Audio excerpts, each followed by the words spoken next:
All right, everybody, we're back with some content. I know it seemed like, excuse me, it seemed like I was going to skip out on 293, but I know we're late, but we're still getting it done. It's a little bit different of a platform, probably a little bit shorter of an episode. I'm not breaking down the full card, but we're doing the majority of the card for this weekend's pay-per-view in Sydney, Australia. Obviously, the main event, Sean Strickland versus Israel Adesanya for the UFC Middleweight Championship of the world. And that's a fight that I'm actually pretty excited to talk about on a technical basis. And then aside from that, we had some fights fall out. It was obviously supposed to be Dricus du Plessis going up against Israel Adesanya, which would have been the best fight to make. But you know what happened with that, with Dricus having an injury. You're supposed to have Manel Kape versus Kai Kara France. But I actually think the Felipe dos Santos and Manel Kape fight is pretty interesting from an overall technical perspective of the fight. I think it's going to be a little bit closer than people anticipate. There were a couple other fights that fell out. This isn't the best card, but I feel like this is a card that you can make money on. And I think this is a card where there's going to be some good underdog opportunities and plus money betting perspectives. So we're just going to dive into it, and we're going to kick it off with the first fight of the night between Shane Young and Gabriel Miranda. So like we said, Shane Young, Gabriel Miranda. This is going to be a firefight. And I know you're not really expecting that, considering that Shane Young, who is a city kickboxing fighter, is not really a guy who's going to go all out. He's not going to get into an all-out war, but he's going to be a technical kickboxer. He can wrestle, he can defend takedowns, but for the most part, he's going to be poking and prodding at you, trying to land good combinations, punctuate his combinations with kicks, start with the hands. He has good boxing, good counters, good ability to land the shots. His defense isn't the best, which is something that you have to worry about going up against a guy in Gabriel Miranda. Miranda is not a striker. He has 16 victories in his professional MMA career. 15 of those victories come by way of submission. So for the majority of the people, they're looking at this fight thinking, well, Miranda probably has a little bit more finishing upside on the feet in terms of power, in terms of variety, spinning back fists, big overhands, but the majority of the time he's just going to be looking to either get you to overextend on a punch so he can shoot a double leg and get a takedown, or he's going to be looking to push you back, crack you with a big shot so that he can open up the grappling opportunities, whether it's shooting a double leg, whether it's shooting a single, whether it's looking to grab you in the front headlock and look to lock up your neck. And the higher finishing upside in this fight is Gabriel Miranda. I can definitely say that, but the higher technical upside, the sharper fighter, the more well-rounded fighter, in my opinion, with more ways to win, comes on the side of Shane Young. Shane Young, oh my God, I'm saying like Yunt instead of Young, but Shane Young is a guy who moves very well. He uses good lateral movement, good footwork. He changes his stances. Typical city kickboxing guy. Poke and prod, use the jab to set a lot of things up. He's got a good 1-2, a good check hook, but he did get outstruck a little bit in the fight against Blake Bilder in Blake Bilder's UFC debut where he was an underdog. He came into the next fight as a heavy favorite and ended up losing to Kyle Nelson. That was a fight where I was pretty confident in Blake Bilder, and I was very, very high on Blake Bilder overall, especially from the betting side of things. But, Shane Young, even though he's 2-4 in the UFC, Gabriel Miranda's 0-1. So I feel like the promotion has a lot more things to offer in terms of Gabriel Miranda. I feel like they want Miranda to win because he is a technical fighter. He is an exciting fighter. He looks to finish the fight. And his only loss in the UFC was against Benoit Saint Denis. We saw what Saint Denis did recently to Thiago Moises. We've seen what he did to Gabriel Miranda. I mean, the guy's a finisher. The guy's a buzzsaw. And Miranda did have some success in that fight. He landed a good spinning back fist. He rocked Benoit Saint Denis. He got some takedowns. He looked for a submission at a certain point, but eventually he got outstruck, he got outlanded, and got finished in that fight. Pretty much was knocked out at the end of the first round, but then going into the second round, he got TKO'd right in the beginning of the round by the much bigger, stronger Saint Denis. When you look at the fight from every perspective, I should say, you're going to look at it from a few things. Who's the better striker? I would say from a technical basis, it's Shane Young. I would say from an overall power perspective, it's Miranda. From an excitement perspective, it's Miranda. But from an overall more technical striker, a better counter striker, the person who uses feints and who sets their strikes up, that goes to Shane Young. If we're looking at a better grappler, that's going to be Gabriel Miranda. Going to look for the takedowns, going to look for the submissions. Like I said, 15 out of 16 wins coming by way of submission. If you look at the side of who's the more exciting fighter, that's going to be Gabriel Miranda. Who's the better overall wrestler? Miranda. Who has better takedown defense? I would say probably Miranda. And most of the time, this is going to go to a fighter like Miranda because he has more upside to get the finish. And a lot of people like to side with that. But I feel like the biggest difference in this fight is going to be the cardio. I think Miranda is going to push a heavy, fast, ferocious pace. Violent for the first round, round and a half. But when it gets to that midpoint of the second round, when it gets into that third round, I feel like the pace, the combinations, the striking, the setups on the feet, the footwork, the use of, measuring distance, I feel like that all goes to Shane Jung. So it's really, if it's an early finish, I would say it's Miranda probably either catching Shane Jung with a big shot and knocking him out, or catching him with a big shot and grabbing the neck, or jumping on the back, grabbing an arm, and locking up a submission after he rocks him, or just being able to time that takedown and look for a submission. So early finish, it goes to Gabriel Miranda, but the longer the fight goes, especially past that 1.5 round mark, it heavily goes in the favor of Shane Jung, because I feel like he can push that pace, he can keep up a pace for 15 minutes, and I don't think Miranda's a guy who can keep up a pace for 15 minutes, so I think if it's an early finish, you side with Miranda, but if it goes longer, you have to go with the more technical fighter and more well-rounded fighter overall, in my opinion, and that is going to be Shane Jung. My pick overall is actually going to be the slight favorite in Shane Jung, which is, I'm kind of surprised he's the favorite because I've heard a lot of people give a lot of love to Gabriel Miranda overall when breaking down this card and going throughout fight week. I feel like a lot of people are on the Miranda side, but I always look at it from, who can get the finish, but if the finish doesn't materialize, who's going to be the fighter that's there for the majority of the fight, and I think that is a guy like Shane Jung, and I even think Shane Jung can get a few knockdowns, big shots, and land a shot that hurts Miranda if he slows him down past that 1.5 round mark. So I'm actually going to go with Shane Jung, who's the slight favorite to get the job done, but I'm going to go with it via a late second round to early third round TKO. I think he's going to slow him down, work the body, chop the legs, and eventually land a big combination up top that hurts Miranda. He jumps on him and he gets the TKO, getting that big finish that Shane Jung needs in his career. So give me Shane Jung to defeat Gabriel Miranda via a late second round TKO in the first fight of the evening for 293. All right, up next, it's a lightweight battle between Jamie Malarkey and John Makdessi. Makdessi's a veteran of MMA. He's fought the who's who. He's fought the best of the best. But he's kind of at the tail end of his career. I'm just going to be honest. You look at Jamie Malarkey, I feel like he's getting a little bit too much love in terms of the betting market, which is making me stay off him from a betting perspective. When he opened up and when I looked at the line, he was minus 150.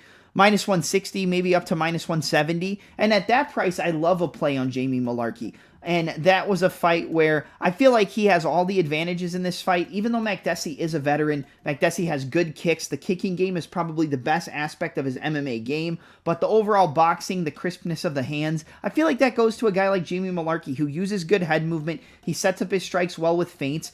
But he's not the most durable guy, but I don't think he has to worry about that with a guy like John Makdessi, who hasn't gotten a ton of knockouts in his MMA career. John Makdessi is not a guy who gets a ton of finishes. I think the last time he got a finish was over 5 years ago. I mean, I'm not looking at the stats right now overall, but Makdessi's more of a point fighter. But you do have to look at the fact that he did just defeat Ignacio Bahamondes. He handed him his first UFC defeat, I believe, and that guy is talented. He's a very sharp technical fighter who did just lose to Ludovic Klein, but he's a guy who's on the up and up and a prospect who probably should have ran through a guy like Makdessi, but Makdessi was able to outstrike him, outgrapple him, and just win a fight. Makdessi is a smart fighter who overall, if the fight goes to a decision, I think Makdessi could maybe pull it out. But at the same time, I feel like Makdessi is a fighter who's just over the hill in terms of breaking down the fight from a technical perspective. Malarkey's a good striker. He has good boxing. He uses good head movement, good slip, roll, kind of like a bob and weave boxing style. He's got a brutal left hook, a really good opportunity to land that left hook against a fighter in Makdessi. And he has the more finishing upside, in my opinion. So yeah, John Makdessi is a veteran, but overall, I feel like Malarkey is the side here from a pick perspective all day, and I don't like a play on John Makdessi at all. Makdessi's at the tail end of his career. Yeah, he is a veteran, and sometimes the veterans can teach the young guns and the up-and-comers, a lesson, but I don't see that here from a guy in Makdessi who doesn't really have that finishing upside. The finishing upside in this fight is all on Jamie Malarkey. The overall technical side of the fight is Malarkey. The power is on Jamie Malarkey. I would give the kicking advantage to John Makdessi, potentially the wrestling advantage to Makdessi, and the jiu-jitsu side of things, but he likes to keep it on the feet and win a point fighting style of matchup. I just think Malarkey's a little bit too much for him at this point. And it makes sense that he's minus 250, minus 260, but I would never play Malarkey at that price tag against anybody, to be honest. And that's why I think from a betting perspective, like if you're going to do a big, full card parlay, then yeah, put Malarkey in there. But I feel like the best play from an overall betting perspective is the under 2.5 or the over 1.5 rounds. But I think the under 2.5 is probably more likely. But Makdessi is a sharp fighter who does, use that point fighting style and kind of set his shots up and overall outpoint a fighter over the 15-minute bout. So maybe the over 1.5 is one you want to look at from a betting perspective. But I do think Malarkey finds the chin of John Makdessi, lands those boxing combinations, and eventually cracks him with a left hook, drops him, and gets him out of there. So I'm going to go with Jamie Malarkey to defeat John Makdessi via second round TKO. But again, this is a fight that I'm not super confident in from a betting perspective, and it's a fight I would honestly stay away from. Best play, probably over 1.5. Second best play, under 2.5 rounds, but I like the over 1.5 a little bit better. I feel like that's more likely, but the pick is going to be Jamie Malarkey to find the chin of John Makdessi and knock out the veteran. But betting perspective, I mean, aside from the over 1.5, I would just stay away from it overall. All right, up next is a battle in the UFC's featherweight division and a barn burner, a banger, one of the best fights on the card overall. And I know it's a weak card, but I love this fight between Jack Jenkins and Chet Machine Gun Mariscal. Chet Mariscal is a guy who I faded against Trevor Peek, and I will never forgive myself for that, because in watching the tape and in thinking about Trevor Peek, I said he was the most technically inept fighter, one of the worst technical fighters, one of the worst fighters from an overall technical game aspect of martial arts, and I still bet him to beat Chet Mariscal. Now, I didn't know too much about Machine Gun at that point when I broke the fight down. But during that fight, I learned a lot. I learned that he has a chin. I learned that he can take a shot. I learned that his footwork is very good. His movement, he's got good counter striking. He can wrestle. He's got very good head and arm throws. If you get into the clinch, if you get into the grappling exchanges, he can hip toss you very quickly, work from the top position, get those takedowns. He's good up against the cage. I do think he will have a grappling advantage against Jack Jenkins in this fight as well. Jenkins can grapple, Jenkins can get takedowns, but for the most part, he wants to keep it on the feet, and he's a very, very technical kickboxer. Jack Jenkins is the more technical kickboxer in this fight overall. He's going to be looking to fight out of that orthodox stance, and he's going to look to land the right low kicks against Chet, who in some of his other fights, in some regional fights, has had issues with low kicks from fighters. And you have a guy in Jack Jenkins who has multiple leg kick TKOs, and that is something that you have to worry about if you're Chet, or if you're backing Chet or picking him. He's going up against a guy who has multiple leg kick TKOs, vicious right low kicks, vicious switch kicks, southpaw kicks to the body, and that is something he's going to be looking to do. Jack Jenkins, very technical striker, very solid, but in his last fight against Jamal Emmers, I thought that was a fight where he was going to run through a guy like Emmers, and he was an underdog in that spot as well, and he made it way too close for my liking. Now, he's going to have a longer reach advantage than a guy like Chet Mariscal. He's going to have the reach advantage. It is a guy like Jamal Emmers, so it's a different style of fight.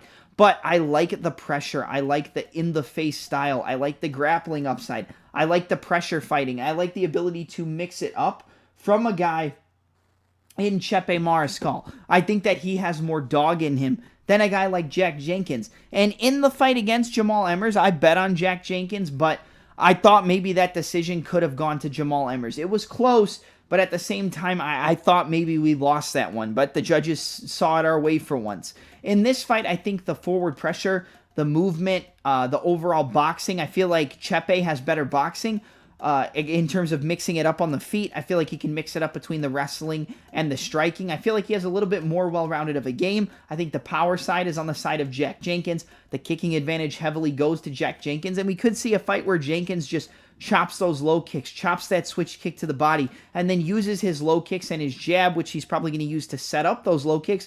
Jab, feint, right low kick, feint the jab, right low kick, jab, left hook, right low kick. He's going to be looking to set that up. Jab, left hook, right low kick, switch southpaw, left cross, left body kick. He's going to be 1-2, right low kick, jab, right low kick, switch southpaw, circle off, left body kick, go back and forth between the southpaw body kick and the orthodox low kick. But I think the cardio advantage is on the side of Chepe. I feel like the fighter who can push the pace more over 15 minutes is Chepe Mariscal. And although I've seen Jack Jenkins, come back from adversity, I feel like a guy who's going to be able to come back when he's down on the cards, when he's really having things pushed against him, is a guy like Chepe. I like his overall durability a little bit more. I like his ability to win rounds, to push the pace, to continue with better cardio. I feel like he has a cardio advantage, and I think this fight is going to come down to the leg kicks of Jack Jenkins and the overall cardio and tenacity of Chepe Mariscal. And in that fight, I feel like I'm going to take the machine gun over the sniper in terms of an analogy for this fight. I think the pressure, the forward pressure, the wrestling, the takedowns, the top control, I think Chepe Mariscal is just going to make this a dirty, nasty fight, and I feel like he's going to push a pace that Jack Jenkins isn't going to be able to keep up for 15 minutes. Jenkins is very technical. He has beautiful striking, beautiful kickboxing, amazing low kicks, amazing body kicks, and the low kicks are going to be a problem for Chepe Mariscal, who, like I said, we've seen have issues with those in the past. But from an overall pick perspective, I'm going with the underdog at plus 160, plus 175 in Chepe Mariscal. I faded him against Trevor Peek, and that was a spot I never should have faded him in. And this is a fight where I am going to back him, and I'm going to back him to win this fight via a decision. I'm going to go with Chepe Machine Gun Mariscal to defeat Jack Jenkins via 29-28 unanimous decision. He's probably going to drop that first round, but I think he comes back, mixes up the volume, mixes up the variety, pushes that pace and pressure, and wins the last 2 rounds and gets the job done on the scorecards. Probably having a big third round as well, as long as he doesn't get chopped down by the low kicks too early. But give me Chepe Machine Gun Mariscal to defeat Jack Jenkins via 29-28 unanimous decision. All right, up next, we've got a battle in the light heavyweight division between another city kickboxing fighter in Carlos Black Jag Olberg taking on Jung. Listen, Jung versus Olberg is going to be a firefight because I know people are just expecting Carlos Olberg to come in here, land a big shot in the first round, and knock out Jung. And does that happen? Honestly, more than likely, yeah. I think that this probably is going to be an early knockout from the technical kickboxer in Carlos Olberg. Olberg had a very rough start to his UFC career. Dropped that fight, which was an all-out war against Kennedy and Nzechukwu, in a fight where a lot of people thought that Nzechukwu, I'm sorry, I just said his name 2 different ways, but I believe it's Kennedy and Nzechukwu, in a fight where Nzechukwu was getting mauled. He was getting head kicks, crosses, body kicks, just getting beat to, the living shit beat out of him, to be honest. And then eventually he tired out. Kennedy kept pushing the pace, kept pushing the pressure, putting him up against the cage, getting in his face, and eventually landed a big shot that knocked him out. He won a decision against Fabio Charant, but that was a fight that was, again, way too close for a lot of people's likings. But in the fight against Nikolai Negumereanu, he caught him with a big left hook, the jab to the looping left hook, and knocked him out cold, followed up with a ground and pound strike as he was falling down. And knocked him out. That was a fight where I bet Olberg by first round knockout. I bet Olberg by knockout in that spot. I also bet him by first round KO against Taffa and Nzechukwu. Now, are the wins against Negumereanu and Nzechukwu good wins? Yeah, of course. But are they very impressive? I would say the Negumereanu win is a little bit more impressive than the win against Taffa and Nzechukwu. But at the same time, I think Jung is going to probably look to get into the clinch, take down Olberg, expose that wrestling defense, which probably isn't the best. But if he stands and strikes with Olberg, he does have good technical striking. He uses that lead hand to set up the rear power. He mixes it up with the timing, just touch, touch, rip, finds the opening. But if he stands and competes in a kickboxing match against Olberg, I think Olberg knocks him out like he's done to his last 2 opponents. And I kind of think that's what we see. I think, like I said, Jung can use his wrestling. He can use his takedowns. I think that is a game of, an aspect of Olberg's game that we haven't seen really exploited, and I think that is something that a guy like Jung can exploit. But at the same time, I think this is a fight where Jung's going to look to strike, and he could catch Olberg on the chin and drop him. He has speed, he has power, like I said, good boxing, good low kicks, but we saw him get knocked out against another glory kickboxer. I know Olberg, I don't believe, was a glory kickboxer, but another standout kickboxer in Dustin Jacoby. Jacoby's a great fighter. He lost that one fight to... what's the guy's name? I just had it. Now I forgot it. He was winning the rounds and then just got dropped. You'll know who I'm talking about. Drop it in the comments. I can't think of the guy's name, but he was winning the fight in terms of the round winning, and then he got dropped multiple times and lost those rounds. And I think in this fight, it's going to be pretty similar to the Jacoby and Jung fight. I think that Jung is going to get into an exchange. He's going to get caught with that beautiful check left hook of Olberg as he steps in, get dropped, to get knocked out in round 1. But I do think there are paths to victory for Jung if he uses his wrestling, uses his grappling, or even if he catches Olberg on the chin with a big shot. I do think that there are ways that Jung can win this fight, but overall I'm going to go with Blackjack. I'm going to go with Blackjack, especially in Sydney. I feel like it starts a little bit slow. He uses that jab, uses those calf kicks, times Jung stepping in with a jab into the same side left hook, cracks him on the chin, drops him, and gets a knockout victory. So give me Carlos Blackjack Olberg via first round knockout in a pretty confident play for this card, I would say, especially from a betting perspective. Olberg money line or Olberg by knockout. Maybe Olberg in round 1, but you're pushing your luck a little bit. All right, up next, light heavyweight bout between Tyson Pedro and Anton Turkalj or Turkalj. I didn't do a ton of tape study for this fight. I'm going to be completely honest with you. And I know that a lot of people are on Anton Turkalj. You know, a lot of people are on Turkalj. And I get it, because they think he's going to use his wrestling, use his grappling, use the top control against a guy in Tyson Pedro who does have submissions, who does have knockouts. But at the same time, you know, he has some technical inefficiencies when it comes to stuffing takedowns. He tires out, you know, the longer the fight goes into the second, into the third round. In that first round, he's a buzzsaw, but like I said, he does slow down. And the fighter who probably could push the pace over a 15-minute fight better would more than likely be Anton Turkalj. Like, I think he can wrestle if he uses his wrestling, uses his grappling, uses the top control, ground and pound, and looks to set up a submission. Then he more than likely will finish Tyson Pedro the longer the fight goes. But overall, the more technical fighter on the feet is Tyson Pedro. The better technical striker is Tyson Pedro. The fighter with the higher finishing upside is Tyson Pedro. And although Tyson Pedro is more of a kickboxer, a striker looking to set up the knockout, he does have submissions in his own right. He can go for submissions. But his wins in the UFC aren't the best. I mean, that win over Harry Hunsucker, that guy wasn't really UFC level at all.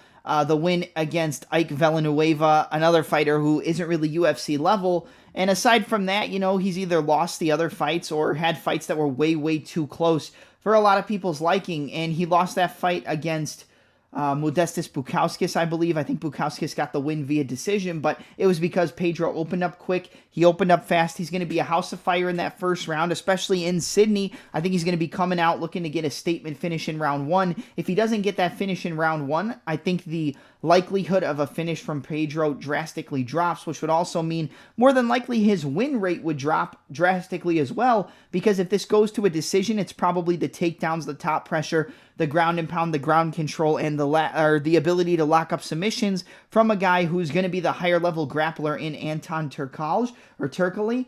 But at the same time, I'm not a big fan of Turkalj, and this is a fight where I wouldn't back him. You know, everybody's talking about this guy like this is a perfect tee-up spot. This is a perfect win spot for him.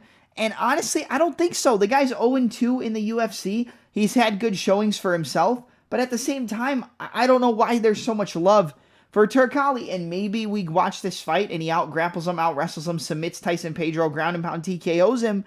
But you have to go off what you've seen so far, and what I've seen from Turkalj in the UFC so far is an 0-2 start, and that's not me ripping the guy to shreds, that's just me calling it like I see it. And I think he is, you know, at a disadvantage, especially early, to get put away and to get finished in this fight. And honestly, that's what I think is going to happen. I think Tyson Pedro is going to push forward. He's going to get in the face of Turkalj. He's going to be looking to land big, heavy shots. He's going to be looking to chop those low kicks, land the 1-2s, land the 2-3, land the boxing, chop the low kicks, look for head kicks. I think he's going to swarm Turkalj and put him away in round 1, towards the end of round 1. I think the longer the fight goes, yeah, it goes to the side of Turkalj because Pedro doesn't have the best gas tank. But overall, I mean, I can't go with a guy who's 0-2 in the UFC, and I would if I saw like a ton of upside from him. But, I mean, I don't really see it. I know he lost to, you know, what's his name? Jailton Almeida, who is, yeah, one of the best heavyweights on the roster, probably going to be a future heavyweight champion, so you can't knock the guy there. But I just don't see anything from him yet. And I get people backing him, maybe just based on the fact that they're fading Pedro's durability and cardio to push the pace and fading his wrestling and takedown defense.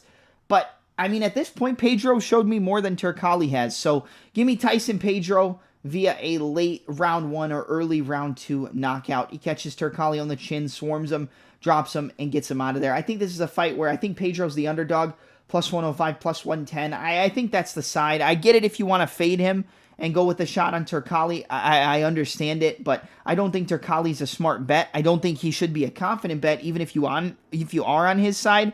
And I'm going to go with the fighter who's a little bit more proven inside the UFC, even though he hasn't had the most success. So give me Tyson Pedro to defeat Anton Turkalj via a late first-round TKO. All right, up next, a battle in the heavyweight division between the brother of Junior Taffa and Justin Taffa taking on Austin Lane.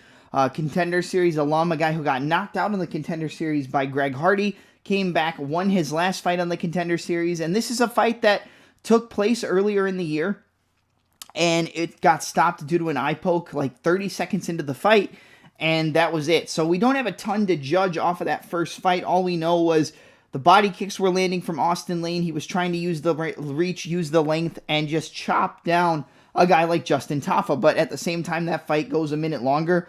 Maybe Taffa comes in, lands that big overhand right, lands a big left hook, and knocks out Austin Lane. Austin Lane is a fighter where all of his losses come by way of knockout. He's a tall, long, rangy fighter who uses his length and reach to his advantage, but at the same time, when you have that length and reach advantage in the heavyweight division, or in any division, a lot of the times those fighters keep their chins up and just use their lead hand frame, use their footwork, and just back up in a straight line, and that leaves them open for straight punches down the middle or big overhands or hooks as they're circling away. And that's not something you want to have against a fighter in Justin Taffa who has that one punch, one hitter quitter knockout ability. He doesn't have a lot of volume, he doesn't put combinations together, but he finds ways to set up those big shots, land on the chin, and knock you out. But we've seen he has a really big hole in his grappling, in his wrestling. And this is a fight where I think if Austin Lane can keep his range, keep his distance, he can land those big body kicks, he can, get in the clinch, get those takedowns, get into the clinch, push Justin Taffa up against the cage,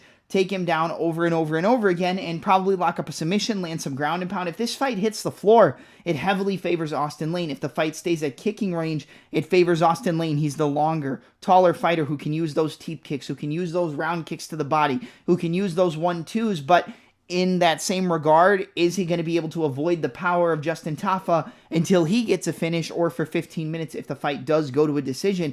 And this is a fight where I wouldn't be confident in betting either side. I'm going to be honest. I wouldn't be confident in betting Taffa as a minus 200 or a 2-1 favorite, and I wouldn't be too confident in betting a fighter in Austin Lane who does have the more natural advantages, who does have the overall technical advantages in the fight aside from the power, but has been knocked out in all of his losses and keeps his chin in the air because he is that tall, long, rangy fighter. And I think Justin Taffa can close that distance, crash the pocket, land a big overhand right and knock him out. He can land a big left hook and knock him out. I think the better technical fighter, the fighter who has more ways to win, and the more well-rounded guy in terms of tools in his MMA game is Austin Lane. I don't think anybody would really disagree with that assessment, but can he avoid the big overhand right? Can he avoid the big left hook?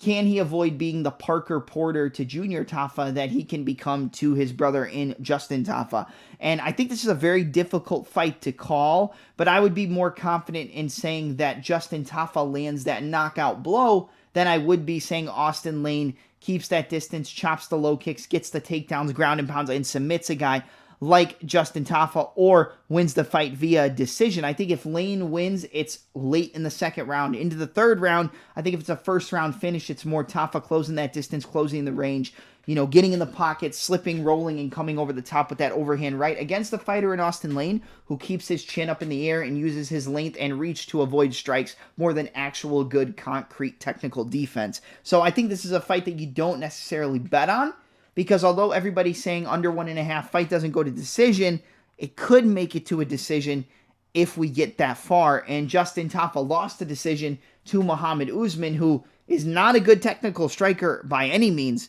One of the worst technical strikers overall, but he had good wrestling, he had good takedowns, he had good control against a fighter who was severely lacking in that grappling realm of mixed martial arts in Justin Taffa. So If you're asking me who I would like to win more, I think I'm a little bit bigger of a fan of Austin Lane. I just feel like he has more to offer in MMA, but his durability is a big question. But at the same time, even though Taffa's probably a bit more durable, his grappling, his wrestling, and his takedown defense just isn't there. So it's going to be the case of can Lane keep his distance, use those kicks to the body, use those teep kicks, use the long-range weapons, and then close the distance, get the takedowns, and put Justin Taffa on his back? Or does Taffa stop all the wrestling, stop the takedowns, catch him with a big uppercut, catch him with a big overhand, and knock him out? And I feel like I'm more on the side of Justin Taffa being able to crack the chin of Austin Lane before he really gets into his game plan and into his groove. If I was going to tell you to bet, I would say Justin Taffa by knockout in round 1, or Austin Lane on the money line. I do not think Austin Lane at a plus 180, plus 190, somewhere around there is a bad play, because like I said, I do think he is the better fighter, but I just see Taffa being able to land that big overhand right on the chin of Austin Lane and knock him out, who, like we've said multiple times already, all of his losses come by way of knockout. So give me Justin Taffa to find that chin with that big overhand right and knock out Austin Lane in round 1. But I wouldn't be surprised if Austin Lane pulls this off, and I'm kind of rooting for him, but the pick's going to be Taffa round 1 knockout with that overhand. All right, up next, short notice replacement in the UFC's flyweight division between top contender in Manel Kape, who can't seem to get a fight, and Starboy going up against a guy who was going to be on the Contender Series, and he dropped out of that fight, came in, and now gets a shot at the main card against one of the top fighters in the flyweight division in Felipe Dos Santos. Felipe Dos Santos versus Manel Kape, man. I think this is going to be one of your fights of the night. I think Manel Kape is obviously the more tested fighter. He's the more well-rounded fighter overall. He has a higher level game in terms of his striking. He's probably the faster fighter. He has better ability to mix up his combinations, better stance changes, better fight ending ability. But going in up against a guy in Felipe Dos Santos who is kind of a quintessential shoot box, Charles Oliveira, Daniel Santos style of fighter. Walk forward, high guard, good front kicks, good jabs, good body kicks, low kicks, teep kicks to the body, elbows, stepping into range, using that high guard to close the distance, pressure fighters, and land good counters or break the fighters overall. I think the better grappler with the better overall well-rounded wrestling and jiu-jitsu game does go to the side of Felipe Dos Santos, but at the same time, do you think he'll be able to survive against a guy who's as fast and as dangerous on the feet as Manel Kape? Manel Kape can land 10 to 20 punch combinations like he did when he finished Olga Sumagulov. I mean, jab, cross, jab, jab, right hand, uppercut, uppercut to hook to back to the right hand. I mean, switching stances between southpaw and orthodox, mixing it up. I mean, he's literally like a video game. I know his nickname is the same as the name of a Weekend album, but at the same time, I mean, this guy could be a star. Standing up in the press conference to Israel Adesanya after calling out Kai Kara France for backing out of this fight with an injury. And honestly, in this fight, excuse me, sorry. In this fight, I think this is a fight that you probably want to stay away from a betting perspective. I see a ton of people on Manel because of his UFC experience, because of his overall durability, because of his knockout upside, because of his finishing upside, and I understand it. But I think Felipe Dos Santos is a little bit more dangerous than people are giving him credit for. And I think this is a guy who, I mean, look at his career. He's undefeated, 7-0. And, you know, Manel Kape has had some questionable decisions where people thought he defeated Mateus Nicolau and Nicolau got the decision. He's had other fights where it looks like he was going to get the finish and he wasn't able to, and then he loses a decision. So you have to look at it from that perspective. Who's going to be pushing the pace in the second and the third round? I feel like if it gets to the second and the third, it's more going to be Felipe Dos Santos using his wrestling, using his grappling to slow down Manel Kape, and then pushing him back, using those front kicks, using those 1-2s, using the left hook, using his wrestling and jiu-jitsu to score, you know, round-winning moments, top control, and overall, you know, winning the rounds with his wrestling and jiu-jitsu. If it stays a striking matchup for 15 minutes, I think Manel Kape probably wins that fight and does so pretty easily. But if he can use the wrestling and takedowns to slow down Kape, and then use that to open up the avenues to push the pace, push the pressure, use that shoot box style, you know, counter elbows, step in elbows, front kicks, teeps to the body, 1-2, left hook, right low kick, left hook, right low kick, jab, cross hook, rear low kick, lead teep, jab, lead elbow, right hand, rear body kick, like mixing up the combinations, man. I think Dos Santos does have the opportunity to put away Manel Kape or shock the world. I mean, the kid is undefeated, and sometimes you can fade undefeated fighters, but I think this guy in Felipe Dos Santos has a little bit more to offer than people are giving him credit for. The pick for me is going to be Manel Kape to get this one done via a late second round TKO, but I'd be surprised, but I wouldn't be completely shocked if Dos Santos was able to pressure him, use his wrestling and takedowns to win rounds and maybe get a decision, or use the takedowns and jiu-jitsu to slow down Manel Kape and then eventually open him up for a big shot on the feet. I think Manel Kape is a great fighter. I think he could be a future champ, but I feel like he is a little bit overhyped at a price tag of almost a 4-1 favorite. It makes sense for him to be a favorite, but I don't think he should be this big of a favorite. So the pick is Manel Kape via second round TKO, but I would not be surprised if you wanted to sprinkle a little bit of money on Felipe Dos Santos coming into his UFC debut, because I think his style and his overall advantages in the fight, even though there are few and far between, I think he has the opportunity to shock the world here. But I am going to go with Manel Kape, I should say, via late second round TKO. All right, co-main event time in the heavyweight division between Tai Bam Bam Tuivasa, the master of the shoey, taking on the UFC's version of Ivan Drago in the heavyweight contender in Alexander Drago Volkov. Look, Volkov's going to have the height. He's going to have the reach. He's going to have the technical advantage. He's going to have the kicking advantage. Tai Tuivasa is going to have the boxing advantage, the power boxing advantage overall. And it's really going to be a case of Volkov using those front kicks, using those teep kicks, knees, teep kicks, 1-2s down the middle, but the body work of Alexander Volkov, I feel like, is paramount in this spot. He's going to want to chop the low kicks. He's going to want to work the body, knees, front kicks, teeps, and hurt Tai Tuivasa to the body. Volkov is a guy who's hurt multiple people with his front kicks, with his push kicks, his teeps to the body, and I think that is an area that he's going to want to attack on Tuivasa. Even though Tuivasa has a little bit more cushion for the push-in, I feel like he is vulnerable to his body, and in order to beat a guy like Tuivasa, I feel like you have to work multiple levels. And yeah, maybe you catch him with a big shot on the chin and knock him out, but, Volkov isn't a Sergey Pavlovich who can, swarm Tuivasa, bust his face up, destroy him, and knock him out. If he finishes him, I feel like it's more going to come off of working the body, hurting him to the body, and then going up top to the head and working back down to the body for a body shot TKO, or just using the body work to open up a big headshot with a 1-2, a right cross, a rear uppercut like he knocked out Verdum with, and putting him away that way.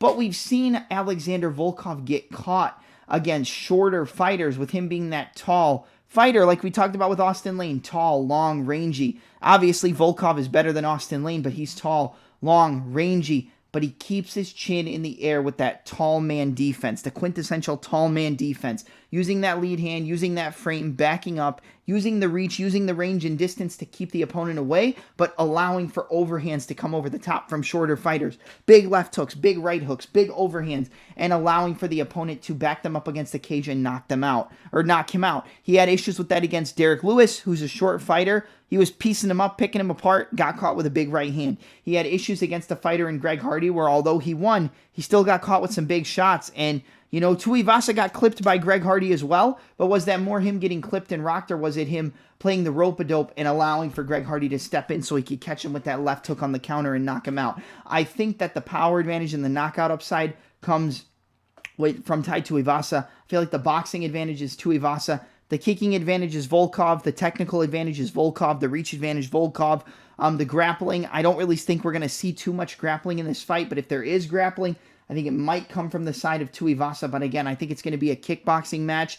And giving me Tuivasa at a 2-1 underdog against a fighter in Volkov who, yes, is more than likely the better fighter, who is the more technical fighter, but who does use that tall man defense and allows for himself to get caught with big overhands, big hooks, and doesn't really have any form of defense in terms of his striking defense, aside from just using that lead hand frame or just backing up and using his reach. I feel like Tuivasa can catch him, push him against the cage, and land a big overhand right and knock out a guy like Alexander Volkov. And although it might not be the most popular pick, I'm going to side with Sydney's own, or Australia's own, Bam Bam, Tai Bam Bam Tuivasa as a 2-1 underdog to get this knockout over Alexander Volkov. I think that he has the advantages in the fight where a lot of people think he doesn't have an advantage. And yeah, the bodywork of Volkov could destroy Tuivasa, and he could piece him up and get him out of there early. but I think Tuivasa is going to find a way to use that footwork, use those stance changes that we saw him use in the fight against Cyril Gane, where he dropped Gane bad, but eventually just got finished with body kicks. Gane getting off to that angle, landing the body kicks, and then eventually working his way up to the head, using his boxing and knocking him out. We could see a similar finish from Volkov, but at the same time, I think Volkov, like I said, body kicks, front kicks, teeps, round kicks to the body, those are going to be his weapons, knees to the body as well. But I think Tai Tuivasa eventually cuts off that octagon, closes Volkov up against the cage, cuts him off, and finds a way to land that big overhand right or that big left hook, knocks down Volkov, and gets a TKO victory in this fight. I think Tuivasa gets this done here, man, as a big underdog, and it's not my most confident play, but I see Tuivasa knocking out Volkov more in my head than I do see Volkov either finishing Tuivasa or winning a decision. So give me Tai Bam Bam Tuivasa to defeat Alexander Drago Volkov via a first-round knockout in the UFC 293 co-main event. All right, now we're at the main event of the evening for all the marbles in the UFC middleweight division. I'm sorry for my creaky-ass chair, my bad. Between the champion in Israel, the last stylebender, Adesanya, taking on Sean Tarzan Strickland, or should we call him Deshaun Strickland? Listen, I think this fight is more interesting than people are giving Sean Strickland credit for. I really do. Like, is it more than likely that Adesanya exposes the defense, exposes the Philly shell style of defense or the parry and catch style, and feints against Strickland, gets him to expose himself and gets caught with a big overhand, gets caught with a big left hook, gets caught with a big head kick, gets chopped down with low kicks? Yeah, of course. Of course, that's probably the most likely outcome. But I do think that there is something that Strickland brings to this game that's not wrestling, that's going to give Adesanya some trouble. And it's the fact that not only is he a pressure fighter, not only does he get in the face of his opponents, but his cardio can last for 25 minutes. Now, Adesanya can last in terms of cardio for 25 minutes as well. But with the style that Strickland employs, it's going to be a lot of Adesanya being on the back foot. And he has good back foot counters. He's very good at countering off of his back foot as well, and Strickland's probably going to be there. But if Strickland can survive the big counters and come back with 4, 5, 6 punch combinations, if he can mix it up with the jabs, the left and right hooks, the body shots, get into the clinch and the over-under up against the cage, land some knees, break off on the clinch with some boxing, can he slow down Adesanya enough to steal round 3, round 4, and round 5? Does he get picked apart and pieced up in the first 2, but then come back and win based on cardio, pressure, forward pressure, pace, combinations, volume, and win this fight? I know a lot of people are saying Adesanya has the higher volume in this fight. I don't agree at all. I think the volume side comes from Strickland. Now, the technical advantage is obviously Adesanya. The technical kickboxing advantage, it's not even close. But are you really going to beat a guy like Adesanya by being the more technical fighter? Or are you going to beat a guy like Adesanya by having one of two things? Either the technical skills to match paired with ungodly power, like Alex Pereira, or an awkward style that makes it harder for a technical fighter to find openings on, but also a cardio and pace to keep it up and push, landing big volume, getting in the face, and pushing back the guy who wants to keep it pretty, who wants to keep it technical, who wants to keep it, by the book, beautiful technical kickboxing. I think that Strickland has the weapons to defeat a guy like Adesanya. And he can use his wrestling, he can use his takedowns, and it would probably be smart, but I feel like he's going to strike for the majority, and if he uses his wrestling, it's more going to be to push Adesanya up against the cage in the over-under clinch, land knees, land some pitter-patter shots, try to control Adesanya up against the cage, which is very difficult because of his lateral movement, because of his ability to circle left and right, angle off, triangle step, pivot, step off, counter, move back to the center. I mean, this is going to be an uphill battle for Sean Strickland, and it was always going to be that. And did I want to see Duplessis fight Israel more than Strickland? Yeah, but do I think this is a bad fight? No, I don't. Do I think that this is an interesting fight? Yes, I do. And do I think that Strickland has a chance to win this? I do, man. I think he does have a chance if he can get to those 3rd, 4th, and 5th rounds and use his pace, his forward pressure, controlling Adesanya up against the cage, landing big shots, and just out-voluming him and pushing him back and making Adesanya uncomfortable.